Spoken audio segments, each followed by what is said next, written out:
Marami ngayon ang nagtatanong kung ano na nga daw kaya ang nangyari sa Bamban Mayor na si Alice Go. Ito nga ay matapos itong tumakas at lumabas ng Pilipinas.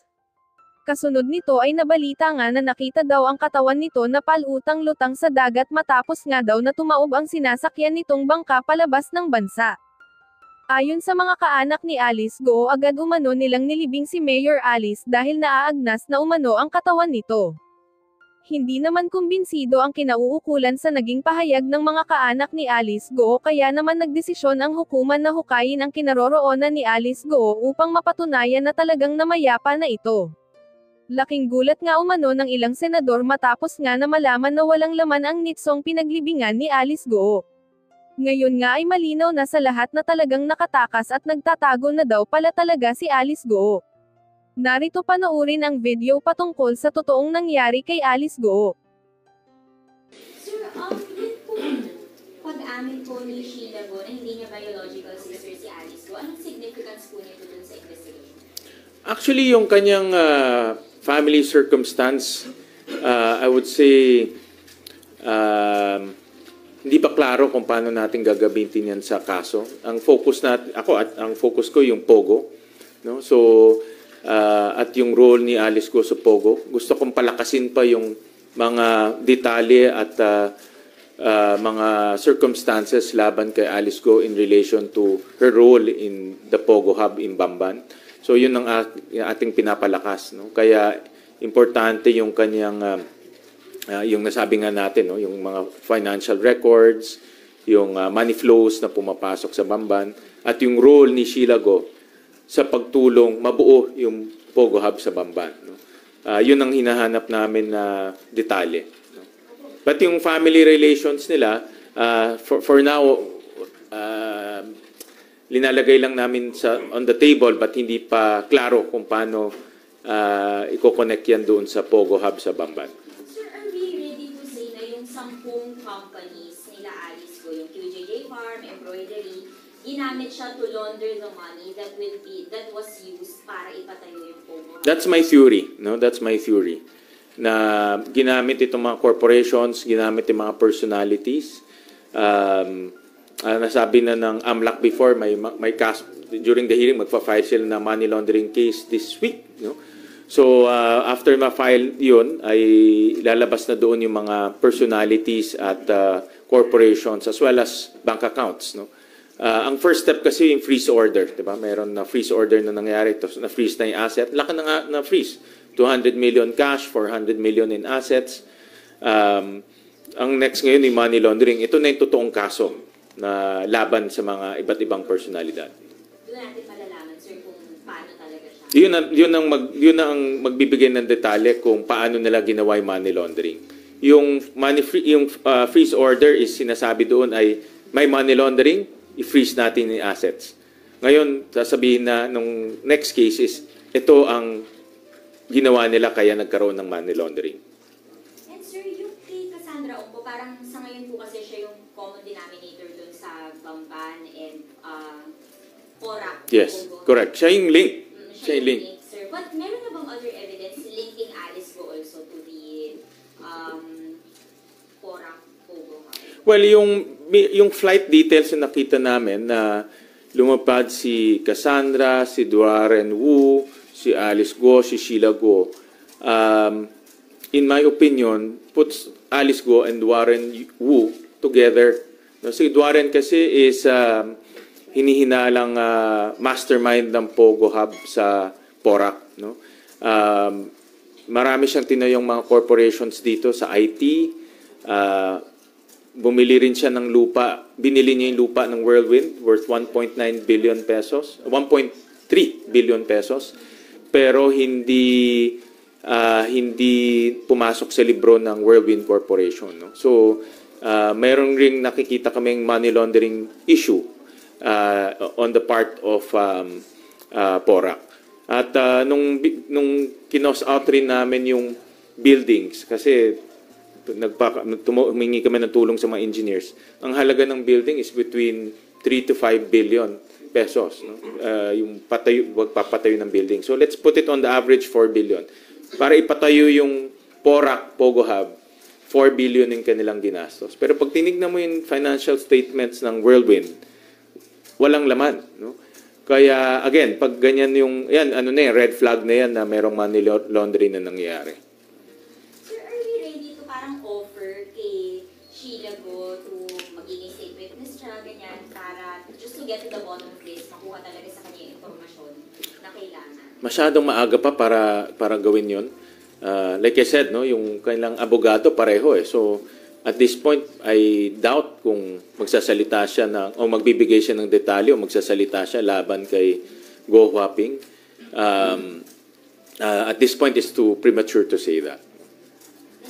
Sir, may patanong lang si Camille Balagtas. Mayroon daw information na si Sheila ay kapatid ni Michael Yang. Do you have information regarding this, sir? Wala pa akong information na ganyan. Oh. Wala pa akong information na ganyan. At meron din siya... At ito pa, pamangkin na tunay daw si Alice Go o ni Alan Lim. Sino ba si Alan Lim? Alan Lim dito lang. Oo. At kapatid ng nanay ni Alice Go o si Alan Lim. Wala kayong info. Wala pa akong info. Kasi once upon a time, itong Go family kasi, nung medyo hindi pa mainit to, nagso-socialize naman sila eh. No? May mga pictures, sir? May mga pictures. May mga kumakain sila sa labas, may mga friends sila. Although maliit lang yung friends sila. In fact, kasama sila dun sa Hugging Association. Yung Hug Racing Association. Hug Racing Association. Kasali sila doon. May picture siya doon eh. Si Lin Wenyi at si Alice Guo. So, in other words, they were living normal lives. Kaya maraming mga pictures. At maraming nagkukwento na doon nga namin nakuha yung information na si Lin Wenyi ang biological mother niya. At si Sheila Go ay close family friend ng Go family but not related. So, yung ganun. At may mga nagtrabaho rin sa kanila na corroborates that story. Si Sheila daw ay kapatid nga ni Michael Yang, kaya daw yun ang may hawak na pera. Anyway, information ito from Camille Balagtas. Daniel. Sir, good morning. Na-establish niyo na po ba, sir? Kasi di ba sinabi ni Sheila Go, from Ban, sumakay siya sa boat. Sino po kaya yung tumulong sa kanila? I mean, sino kaya? Mayroon na po ba kayo na-establish kung sino yung kung kanino yung ginamit na boat, and then sino yung private company, or hindi natin alam kung ano man yan. Pero may na-establish na ba kayo information, sir, kung sino yung tumulong? Wala pa, no? Yun yung mga sana detalye na ibinigay gusto natin ibigay ni Sheila, no? Pero hindi nga siya nagbibigay ng detalye. Nagkwento siya, sumakay siya, but wala naman detalye. In fact, if you notice, hindi niya alam yung oras, no? Estimate lang yung binibigay, no? So, ewan ko kung may tao ngayon na hindi tumitingin ng relo, so hindi tumitingin sa cellphone ng oras, no? Parang imposible naman yun, ano? So, nagkakwento siya, pero walang detalye. Nung pagtatanong nyo rin, inamin niya na mag-boyfriend, girlfriend si Cassandra Ong tsaka si Wesley Go. So, ano po bang significance nun, sir, doon sa case? Ano yung nakikita nyo? Well, ayaw ko pangunahan yung hearing, no? But ang unang nakita ko dyan, nung tinayo yung Lucky South 19 years old lang si Cassandra. No? So, 19 years old lang siya, pero naging representative siya ng Lucky South 99, naging corporate secretary siya ng Whirlwind Corporation. Again, no? At that young age, mabigat na responsibilities ang binigay sa kanya. At hindi ibibigay yun sa kanya kung hindi siya pinagkakatiwalaan. No? So, at meron ring nag-endorse sa kanya, or mayroong mas malaki na nagbigay ng authority sa kanya. No? So, but that is a clear link between Bamban and Porac. No? Yang personality niyan, si Cassandra Ong. At yung role niya sa Porac kasi hindi lang ordinary role. No? At the same time, hindi rin coincidence na si Wesley Guo ay kapatid ni Go Huaping na sentro rin sa Bamban Pogo Hub. No? So that's a theory for now na binubuo namin through evidence. Sir, balikan ko lang yung sa pag-exit nila. Ano po ba, sir, yung malinaw so far? Sa Luzon ba siya umexit or sa Mindanao? For sure, sa Luzon yan. Hindi siya, kasi kung totoo yung sinasabi niya, From Bataan. Bulacan. galing siya ng Bulacan, sir. Bamban. Sa farm siya nag-start eh. Tapos, bumiyahe sila, dumating raw sila sa isang pantalan ng midnight, no? Diba? So, that's for 5 hours. So, hindi sila pumunta ng Mindanao or hindi nag-backdoor, in other words, no? At least yung first exit nila.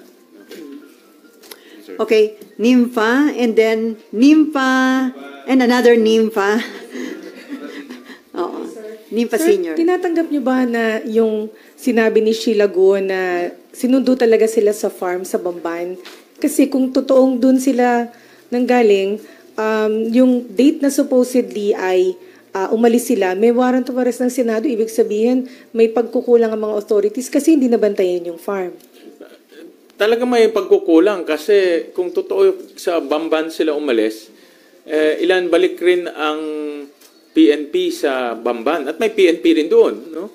Dapat na-detect rin nila na nandoon yung itong mga taong ito. At kung Bulacan naman, dahil alam ko meron silang malaking bahay sa Marilao, dapat rin na detect rin doon, no? Talagang may pagkukulang rin yung mga enforcement agents natin pagdating sa intelligence kasi parang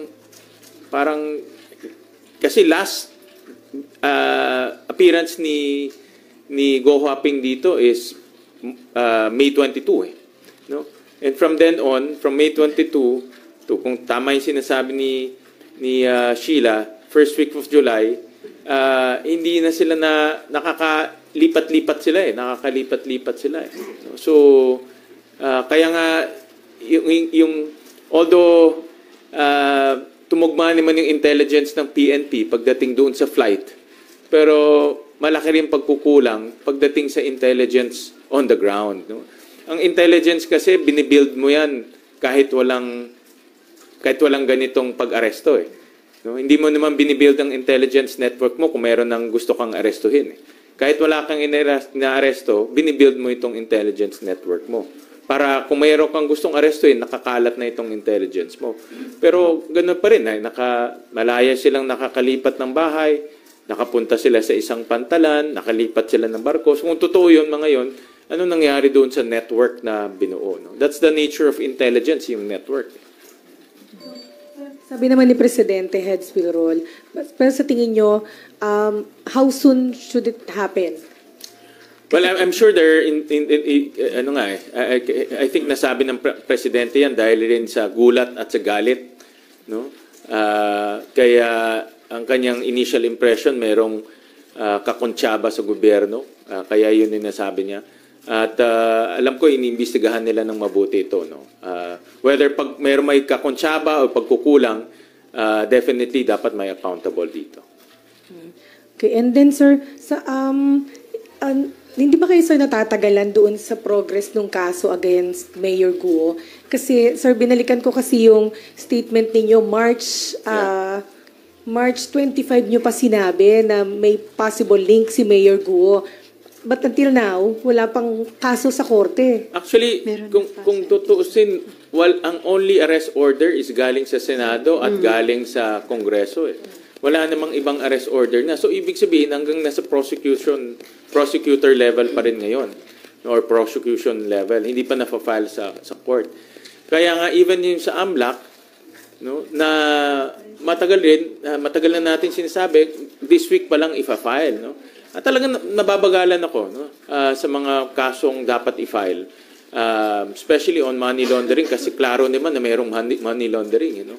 So, nababagalan ako sa pag-usad ng mga kaso. Kaya wala pang hold departure order. Until now, walang hold departure order. No? So, kung hindi pa nag-issue ang Senado at ng Kongreso ng arrest order, walang reason para ibalik sila dito eh. No? sinong dapat accountable dito, anong dapat gawin para mapabilis yung kaso? Kasi nga, so di ba, pag habang nadadrag, pwede na silang pumunta kung saan Correct, sila. correct. Ito learning process, hindi lang naman para dito sa mga individuals na ito, pero sa paglaban natin sa krimen na importante na mabilis ang pag-file ng kaso para mabilis makakuha ng whole departure order. Dahil kung meron silang kakayahan at meron silang mga contact, mabilis silang nakakawala. No? At learning process yan. At kaya yung mga ahensya natin, importante na mabilis yung kanilang trabaho at pagkuha ng ebidensya at pag-file ng case. Konti na lang. So, sisingilin nyo ba dito yung AMLAC? Kasi nga, sir, ito March, nyo pa in-reveal na yung connection, and then hanggang nung hearing nung isang araw, sabi nila, ipa-file nila yung case within the week. Hindi pa klaro yung specific Correct.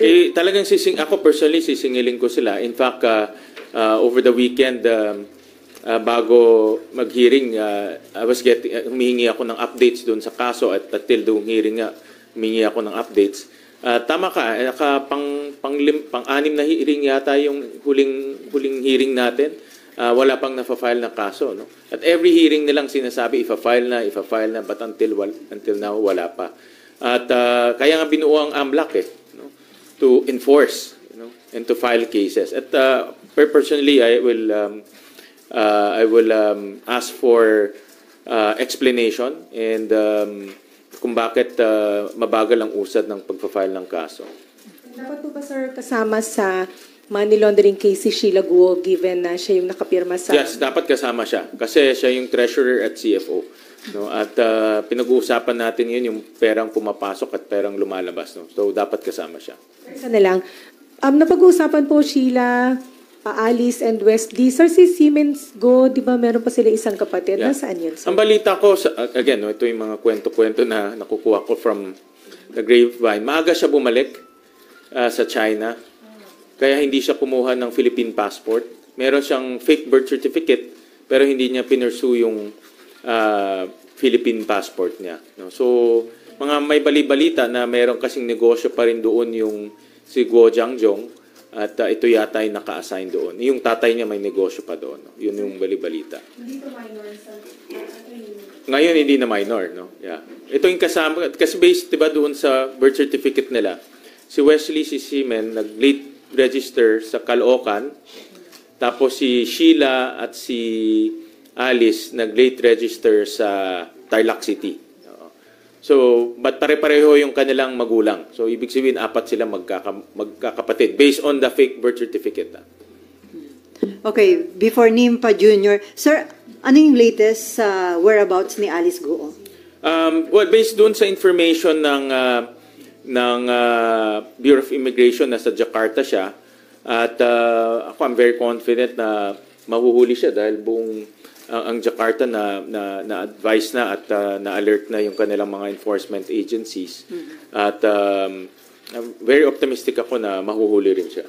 At ang latest sa DOJ, nag-file na sila ng kaso sa Pasay City RTC against Sheila, Alice, and Cassandra Leong. So, kahit po palabasin na dito sa Senate si Sheila, it means may custody na po sa kanila yung korte. Well, habang tuloy-tuloy yung hearing dito, si Sheila will still be under the custody of the Senate. Hindi pa kasi na li-lift yung contempt order sa kanya, hindi pa na-discharge yun. So, until tuloy-tuloy pa yung hearing namin at until hindi nagbibigay siya ng detalye, tuloy-tuloy siyang madidetain dito sa Senado. Okay, Nimpa. Nimpa Yes, sir. Jr. And then Jan. Sir, update lang po dun sa kaso na niluluto niyo sa Senate against kila Alice. Yeah, ay kausap ko si Secretary Ray at ready na rin i-file yun anytime soon. They're just polishing it. Medyo naging busy lang because of all of these things happening, no? Yung pagdating ni Sheila Guo. But ready na rin i-file yun. So, 2 cases will be filed, perjury and disobedience, no? Under the revised penal code. May timeline kung kailan? Within the week. Within the week. Yeah. Sir, will that parang valid ba yon para makapaglabas ng kahit PHD o precautionary hold departure yung DOJ or? I think, if I understand it correct, this is a bailable offense, so pwede siyang mag-bail. But pwede rin naman mag-request ang Senado na mag-issue ng, o mag-request for a whole departure order, depending sa gravity nung kaso niya. No? But pwede rin yun i-request ng Senado, lalo na lumalabas na sentro siya sa mga krimen na nangyayari. No? So we can request for that from the courts. And sir, dun sa timeline nung biyahe nila Sheila palabas, para kasing may butas, di ba? Kasi sabi nila, first week ng July sila lumabas ng bansa. Pero yung parang arrival stamp nila sa Malaysia is July 18. Tapos meron pa sila sa Sabah ng July 19. Yeah. Ano pong tingin niyo dun, sir? Well, according sa story ni Sheila na matagal yung biyahe na, mga 3 or 4 days, I heard from the story. So, umalis siya ng first week of July, bumiyahe sila ng 3 or 4 days, siguro nakarating sila mga second week na, no? Middle of second week. At I believe they stayed there in Malaysia. And bumiyahe ulit sila to Sabah. I think, ganun ang nangyari. Yan ang theory ko. So, in other words, maaga sila umalis. No? It's not, kasi ang theory natin, umalis sila July 18 lang. Pero based sa narrative ni Sheila, maaga pa lang umalis na sila. No? First week of July, umalis na. Yun pa yung isang hindi klarong detalye dahil meron bang umaalis na hindi mo alam anong araw? Diba? At least titignan mo, alis ako ng ganitong araw, ganitong petsa, pero hindi niya alam eh. So, parang unbelievable naman na umalis ka, hindi mo alam anong araw, anong petsa. No po, thank you. Jan. And then Raymond. Meron pong birth records ang committee ni Cassandra Ong? Meron birth records. Kung meron kaming birth records? Yes, sir. Yes, meron. And hindi po nabanggit yung Michael Yang doon or what na pwedeng, o Wala. pag-aaralan po? Ang tatay niya ay isang Richard Ong Chow. Ong Chow Hong. No, yung isang tatay. Late registered din siya 1 year in San Juan. And sir, are we 100% na yung si Alice Gu, ang talagang nanay niya ay yung Lee Wen-yi at yung tatay niya? Kasi ito lumutang, hindi sila magkapatid ni Sheila. And 100% na po na kapatid niya si Seaman and Wesley? Well, 100% na tatay niya si Guo Jiangjong at si Lin Wenyi dahil yun yung record sa BOI nung nag-file sila ng kanilang investor's visa. So yun yung final nila. So established yun na anak ni Lin Wenyi itong si Guo Huaping. May dalawa pang anak doon sa BOI records. Isa doon si Wesley, si Xiang Dan, no? Yun naman si Wesley kasi na-match yung fingerprint. Ang nawawala doon yung isa pang anak, si Jiang Long. So itong si Jiang Long, I believe ito si Wesley. Sorry. Si Jiang Long, I believe is si Seaman na wala na dito sa Pilipinas. Before Raymond, sir, sa tingin niyo sa mga nagiging developments, magtatagal pa itong Senate hearing? Depende yan sa mga sagot ng resource persons at depende rin kung mahuhuli si Guo Huaping. Of course, kung mahuhuli siya, again, ang Senate lang may outstanding arrest order against Guo Huaping. So kung nahuli siya, babalik siya dito, haharap siya ulit sa Senado. So, pwedeng magtagal pa ito, sir? Pwede pang magtagal. Raymond. Sir, nabanggit niyo yung tungkol sa intelligence fund ng mga law enforcement agencies.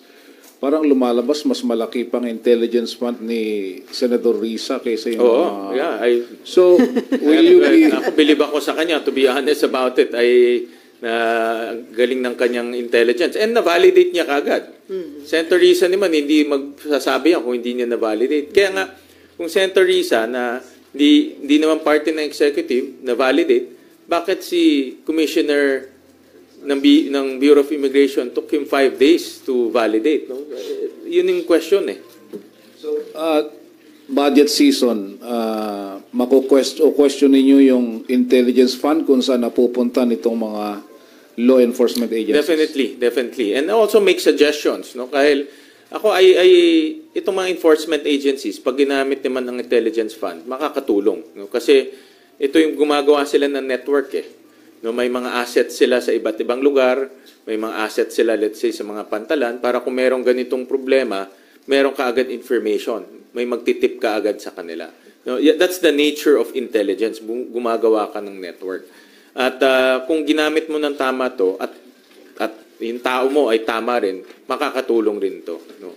So, isa yan sa mga tanong natin this budget season, kung paano ba nila ginagastos, without, of course, telling the public that yung mga detalye, but paano ba nila ginagamit to build an efficient intelligence network. So, yung masyado tayong concentrated sa pamilya Go, what about, ano nangyayari na about the other personalities involved sa Bamban and Porac hub na mga Pogo, yung mga big names? Magandang tanong yan. Yan ang nakakalungkot. If you remember, may mga iba tumakas sa Clark, pero hindi nahuli. No? Si Duan Ren Wu, na mastermind sa Porac Pogo Hub, nawala na rin. Magandang tanong yan. Yung mga Chinese names doon sa incorporation papers ng Lucky South, ng Whirlwind, at ng Baofulan, no? Zun Yuan, lahat yun nawawala rin. No? Kaya yun din ang isang katanungan ko. Na-read nga natin, nasaan naman itong mga personalities na ito? Physically, wala na dito. Kahit file tayo ng kaso, wala naman sila dito physically. No? So that's also another issue na dapat nating harapin. Dahil magandang pakinggan na marami tayong na-read, and I thank our enforcement agencies dahil nagbuwis-buhay sila. But at the end, importante rin yung kaso na i-file natin at may makukulong. No? Dahil based doon sa mga dokumento, may mga kasabwat si Guo Huaping sa pagpapatayo nitong Pogo Hub. Gaano ba daw kalaki ang Intel Fund ng mga senador, sir? Senador, wala kami ng Intel Fund. Sariling marites kami, sariling marites. Okay na lang Sariling bigyan. marites. Okay na. Taga Business World, and then kay Sandra, and then balik kay Mean. Good morning, sir. Just on pending bills. So last night, plenary ended at nearly midnight. So what are contentious provisions in the Create More bill that are still being tackled by your colleagues? And Senate President Escudero said the bill would likely be approved by next week. So Yeah. what is still being considered by the... This is a priority measure, inside the LEDAC list. It's also a measure that was certified by the President. It's a measure that will correct a lot of the inconsistencies, ambiguities in the first version of Create.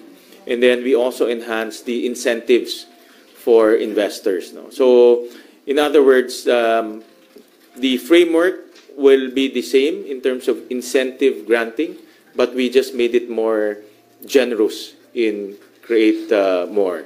No? So that's the direction. This is an important measure because looking at the data, we haven't recovered pre-pandemic levels in terms of foreign direct investments. No? Malayo pa tayo.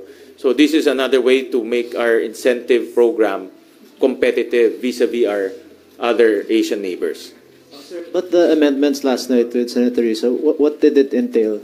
Since you still needed to study the... Actually, by practice naman, after amending a bill, typically we give the body a clean copy so that they can study further and suggest further if needed.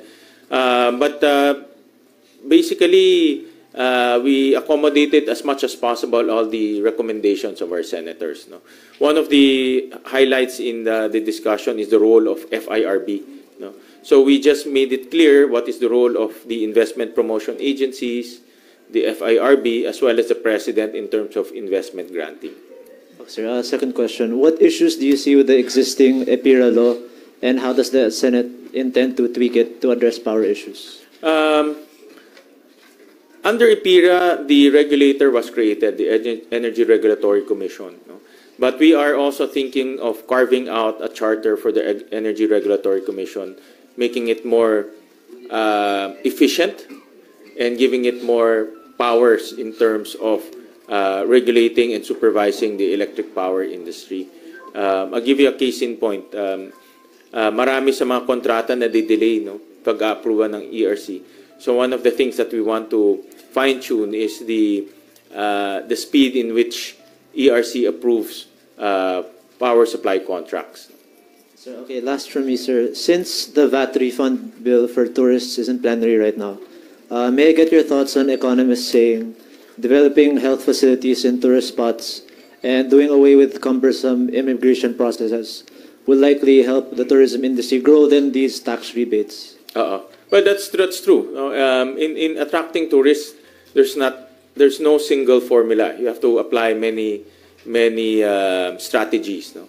VAT refund for tourists is just one. No? Improving your health facilities in tourist areas, improving peace and order in those tourist areas. For example, setting up tourist police in those areas will help. Sa mga dive sites natin, putting up medical facilities because if you have, for example, you get into an accident in a diving area, you need to be brought to Metro Manila in order to have access to sophisticated hospitals. So those type of facilities need to be built in tourist areas so that tourists will have the confidence going to our beaches, to our tourism sites because they know that they will be taken care of. Thank you, sir. Okay. Thank you, John Ordonez. So, alam ko na pangalan mo. Sir, doon sa Create More, magbigay ba yun ng additional revenue sa government? Magbibigay siya ng additional revenue, but ang kanyang objective is really more incentive giving. So, kumbaga, in terms of revenue take, magiging pantay lang siya, no? Magiging pantay lang siya. But in the long run, it will be beneficial to the country because it will generate businesses, employment, and foreign direct investments. Okay. Sandra.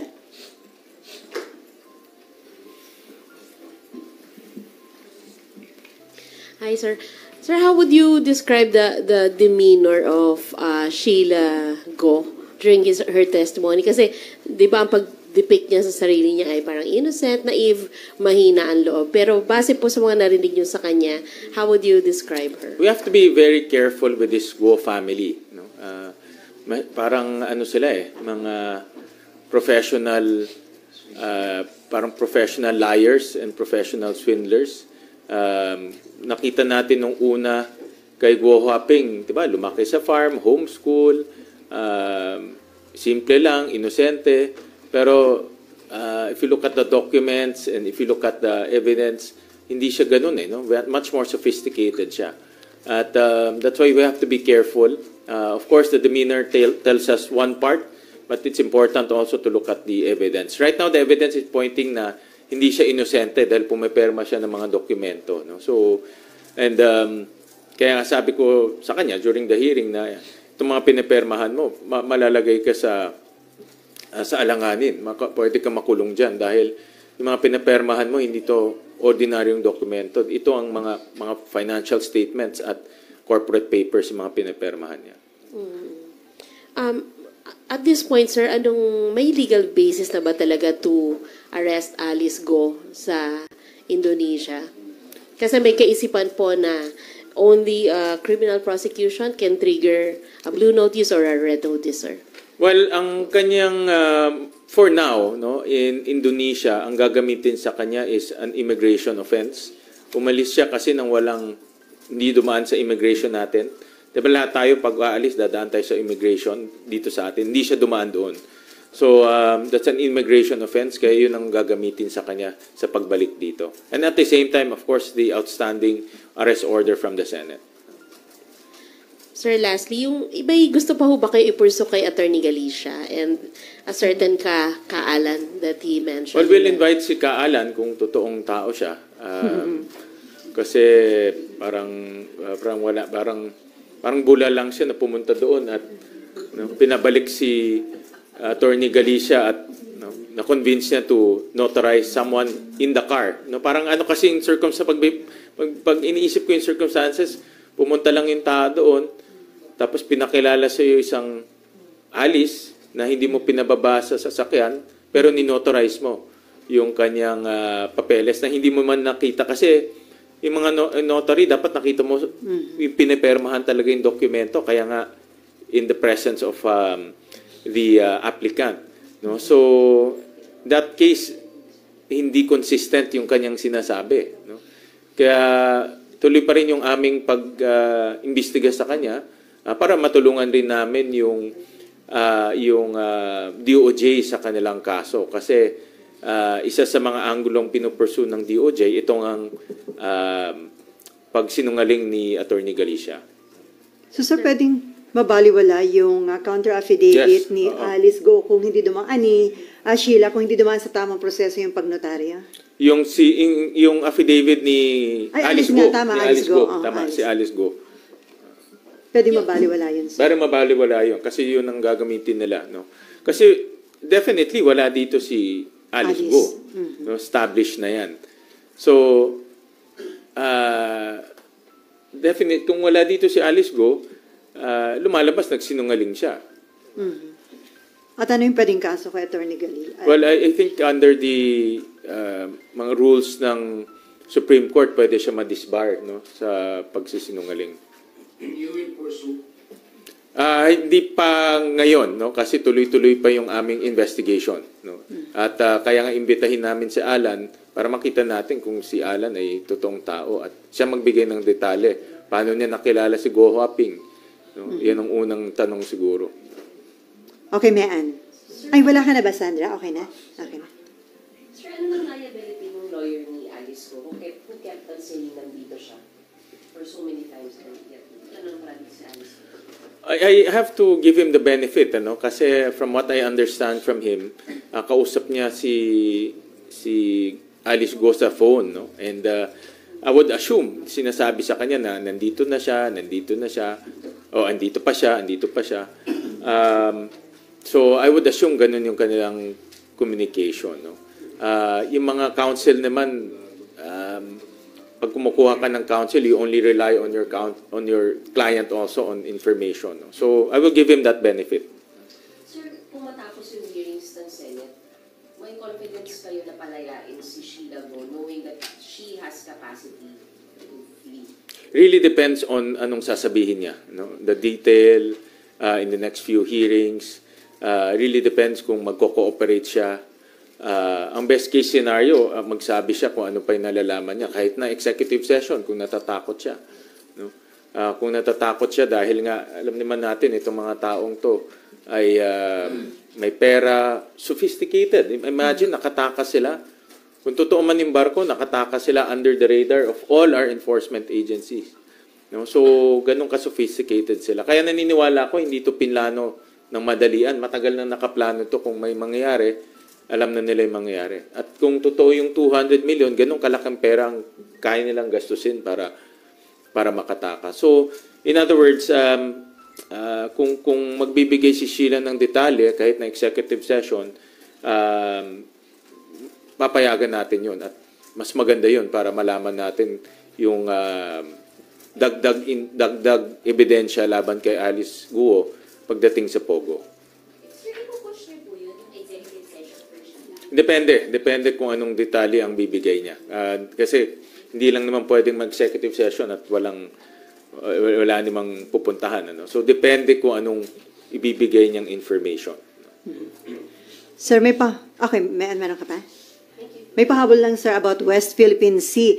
With the recent collision of PCG and BFAR ships with Chinese vessels, what diplomatic means should we take? If not diplomatic, then what po ang dapat daw gawin? Ako personally, I condemn the actions of China insofar as colliding with our Philippine flagships. Nangyari yan sa Coast Guard natin, nangyari sa BFAR. At yung mga ganitong pangyayari, hindi maganda sa relasyon at sa stability ng ating region. At dahil meron ng itong both sides, sinusubukan nila mag-usap, sinusubukan nilang magkaroon ng magandang relasyon, sinusubukan nilang patahimikin at magkaroon ng stability in that area. Pero kung mayroong ganitong mga collision, bumabalik tayo sa zero eh. Hindi tayo umuusad, hindi tayo nag-i-improve. But having said that, dapat pa rin tuloy-tuloy yung communication at dialogue at maghanap pa rin ng totoo at sincere solution para hindi na maulit to. Dahil hindi healthy to para sa dalawang bansa. At hindi nagiging produktibo para sa dalawang bansa yung ganitong pangyayari sa West Philippine Sea. And with this act of aggression, paano daw natin mapoprotektahan yung ating blue economy? Kailangan maging alisto at alerto sa West Philippine Sea dahil nga yung mga ginagawa ng China dyan, for example, yung pagkukuha ng corals, yung paggagawa ng mga islands, nakakasira yan doon sa natural state ng West Philippine Sea area. So, kailangan maging alisto tayo at kung mangyayari yan, then we have to also try our best to either stop it or to file diplomatic protest. And then, sir, yung mga hakbang na yun ba, in the long run, pwedeng maka-apekto sa ating trade routes, whether importation or export? Actually, hindi lang tayo maka-apektuhan dyan. No? Very strategic yung West Philippine Sea, not only for the Philippines, but for the entire world. No? Because 1/3 of the entire trade flows to that West Philippine route, West Philippine Sea route, for oil, for electronic goods, back and forth. No? So it's a very strategic area. And China knows it's a very strategic area. So, and China knows how to play the long game. No? Tinitignan nila not 10 years from now, 20 years from now, but 50 years, 100 years from now. Controlling that route, having possession of the route is detrimental to the stability of the entire world. So, alam yun ng China? Alam niyo yun. They know their commerce, they know their history. Alam rin naman yan natin. No? Alam rin naman natin. Alam rin yan ng ibang bansa. Ngayon, isang dahilan kung bakit ang Amerika ay interested in that area kasi alam nila na pag yan ay makontrol ng China, sila rin ang mahihirapan gumamit ng ruta sa West Philippine Sea. Okay, no more question? On that note, thank you so much, Senator Win Gatchalian. Thank you, sir. Okay na. Oh, group picture.